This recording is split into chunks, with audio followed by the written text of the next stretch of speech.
is the Dubplate Special Master. Live and direct. Breakfast with CubCamTV. Trickstar Radio.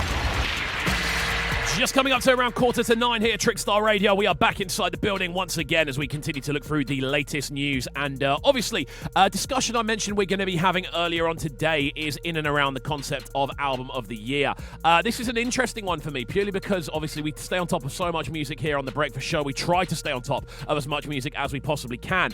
And there's been some wicked albums so far this year. We're about 4 or 5 days away from being halfway through the year. So I thought, what a good time to actually take a look back at some of the biggest projects to drop so far this year, and essentially name my favourites so far. There's been some huge ones in the sort of crossing over of sounds as well. Obviously, Rema's Rave and Roses is a huge album release so far this year. One of the biggest without a shadow of a doubt. The kind of fame that he's gained off that and the evolution from an artist is crazy. Koji Radical's long-awaited Reason to Smile is another fantastic body of work, again showcasing how explosive of an artist he is and just how versatile he is when it comes to kind of changing up his flows, changing up the instrumentals he uses. I definitely think that's in the conversation. One for me that is a little bit of an underrated album so far is, of course, Boge's Gabanga Express. For me, the quality of this album is pretty outstanding. The collaborative value is absolutely through the roof. Ella May's Heart on My Sleeve is another project that I think is getting slightly slept on. Fantastic vocal range throughout the entire thing, and again, the variation is so impressive. Really like what Basket Mouth did with Horoscopes as well. Again, a collaborative project. Dr. Set on level 10,000 when it comes to the production value.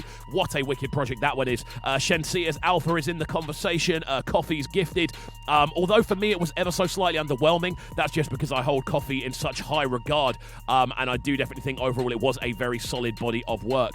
In a couple of more sort of abstract projects, the 10 Years of Local Action album, Do What You Want Forever. For me, that was a very underrated project. Local Action are an incredible label, very much focusing in kind of UK underground dance music, and I think they did a wicked job of putting that compilation together. Although it's all previously released stuff, it's a wicked collection, I've got to say. Jordan Stevens' album as well, Let Me Die Inside You. What a project that one is. If you haven't heard it, go and check it out. For me, Jordan Stevens is one of the most exciting artists in the UK currently. Alongside this as well, Asher's V album, or 5 as it's called, as it's her 5th studio album. Incredible project, so soulful, so explosive when it comes to those vocal melodies. Alongside this, Bong JR's Some Nights I Dream of Doors. An incredible project, one of the more recent releases, definitely worth checking out in regards to my favourite projects this year. And of course, The Weeknd's Dawn FM can't go unnoticed. A wicked project, that one. But there we go, some of my favourite projects this year. I'm keen to hear yours at KXVU, at Trickstar Radio on the socials. Get involved. We're nearly halfway through the year already. It's speeding by. And I want to hear your thoughts on this. Coming up next, Kabaka Pyramid. This one, Make Things Work. What a project this one is.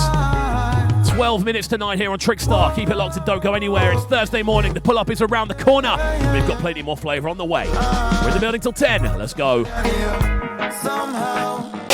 Breakfast with CubCamTV.